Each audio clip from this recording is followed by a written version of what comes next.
خصوصی طور سے وزیر دفاع راجناتھ سنگھ سے ان کی رہائش گاہ اکبر روڈ پر ملاقات کی اور موجودہ سنگین عالمی صورتحال پر تبادلہ خیال کیا۔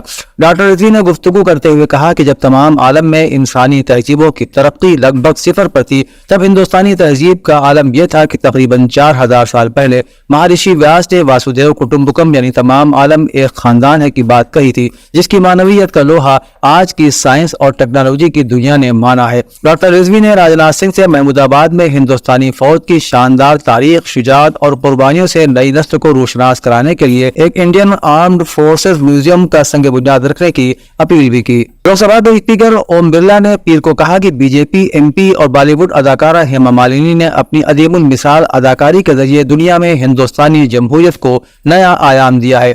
5 جنیا آڈیٹوریم میں ہیما مالنی کے ذریعے درگا ڈانس ڈرامہ کی لائیو پیشکش سے متاثر ہو کر اوم برلا نے کہا کہ ہیما مالنی نے سنیما کی دنیا میں اپنی منفرد پیشکش قائم کر عالمی سطح پر ہندوستان کی شان میں اضافہ کیا ہے۔ آج ہیما مالنی نے اپنے رقص کے ڈرامے میں شیو، پاروتی اور درگا کی مختلف عوامی فلاحی شکلیں پیش کی۔ انہوں نے کہا کہ مسلسل تیسری بار متھرا سے ایم پی بننے والی ہیما مالنی نے پارلیمنٹ کے ذریعے متھرا کے مسائل کو حکومت تک پہنچایا۔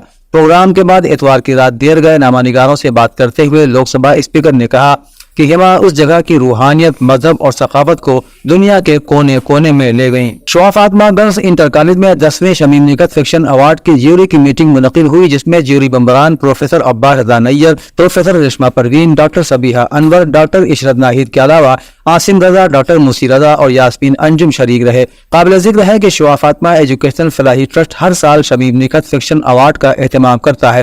گزشتہ برس یہ ایوارڈ علی گڑھ کے پروفیسر غضنفر کو دیا گیا تھا۔ رواں سال ایوارڈ کے لیے ایکسپرٹ کمیٹی سے مشورے اور آراء طلب کی گئی تھی۔ جیوری میٹنگ میں تمام آراء پر غور کرنے کے بعد مہاراشٹر کے مشہور فکشن نگار نور الحسنین کو 10واں شمیم نکت فکشن ایوارڈ دینے کا فیصلہ کیا گیا۔ ساتھ ہی چوتھے وقار رضوی صحافت ایوارڈ کے لیے جیوری نے سینئر صحافی پردیپ کمار کے نام کا انتخاب کیا۔ یہ دونوں ایوارڈ 17 نومبر 2 بجے دن کیفی اعظمی اکیڈمی میں منعقد ہونے والے شمیم نکت فکشن ایوارڈ کے جلسے میں پیش کیے جائیں گے۔ اودنامہ میں شائع جہاں نما خبروں کے مطابق غزہ میں حماس کے مسلح ونگ کی جانب سے غزہ میں اسرائیلی جارحیت کا 1 سال مکمل ہونے کے موقع پر اسرائیل پر 4 راکٹ داغے۔ اس موقع پر حماس نے ایک بیان جاری کرتے ہوئے کہا کہ اس نے غزہ کے مختلف علاقوں میں اسرائیلی فورسز پر حملے کیے ہیں۔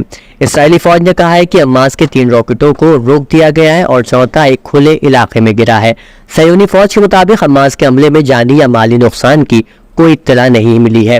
اسرائیلی فوج نے مزید کہا ہے کہ اس نے توپ خانے اور فضائی حملے کرتے ہوئے حماس کی لانچ پوسٹوں اور زیر زمین عسکریت پسندوں کے بنیادی ڈھانچوں کو نشانہ بنایا ہے۔ غزہ کے مقامی طبی حکام نے بتایا کہ غزہ جنگ کی برسی کے موقع پر سال بھر سے جاری تباہ کن اسرائیلی جارحیت میں تقریباً 42,000 فلسطینیوں کی موت ہو چکی ہے۔ لبنان کی مزاحمتی تنظیم حزب اللہ نے دعویٰ کیا ہے کہ اس نے رواں ماہ کے آغاز میں اسرائیل کی ایلیٹ فورسز کے 25 سے زائد افسران اور فوجیوں کو ہلاک جبکہ 130 سے زائد کو زخمی کیا ہے۔ حزب اللہ نے گزشتہ روز ٹیلی گرام پلیٹ فارم پر جاری ایک بیان میں 24 گھنٹوں کے دوران جنوبی لبنان کے دیہاتوں میں گھسنے والی اسرائیلی افواج کے ساتھ اپنے تصادم کے نتائج کا جائزہ پیش کیا۔ غیر ملکی خبر رساں ادارے کی رپورٹ کے مطابق ترجمان نے اپنے بیان میں گزشتہ چند دنوں کے دوران اسرائیلی حملوں کے جواب میں اسرائیلی فوج کے اعلیٰ درجے کے 25 سے زائد افسران اور فوجیوں کی ہلاکت اور 130 سے زائد کو زخمی کرنے کا دعویٰ کیا ہے۔ پاکستان میں اتوار کو کراچی ایئرپورٹ کے باہر ایک زوردار دھماکے میں چین کے 2 شہری ہلاک اور کم از کم 8 زخمی ہو گئے۔ یہ دھماکہ چین کے شہریوں کو نشانہ بنا کر کیا گیا۔ ذرائع کے مطابق ممنوعہ تنظیم بلوچستان لبریشن آرمی نے اس حملے کی ذمہ داری قبول کی ہے۔ پاکستان میں چینی سفارت خانے کی طرف سے جاری کردہ ایک بیان میں کہا گیا ہے کہ دہشت گردانہ کارروائی کی شدید مذمت کرتے ہیں اور دونوں ممالک کے متاثرین سے گہری تعزیت کا اظہار کرتے ہیں۔ سپاہی پاسداران انقلاب کے کمانڈر میجر جنرل حسین سلامی نے پیر کے روز فضائیہ کے کمانڈر امیر علی حاجی زادے کو لکھے گئے خط میں کہا ہے کہ ایرانی افواج سپریم لیڈر علی خامنئی کی حکمت عملی پر کاربند ہے کہ وہ جلد بازی میں نہ آئے اور اسرائیل کو جواب دینے میں سست روی اور تحمل کا مظاہرہ کرے۔ انہوں نے اس بات پر بھی زور دیا کہ سپاہی پاسداران انقلاب ملک کے دفاع کے لیے پوری طرح تیار ہے۔ ہم اسرائیل کی کسی بھی حرکت کا پوری طاقت کے ساتھ مقابلہ کریں گے۔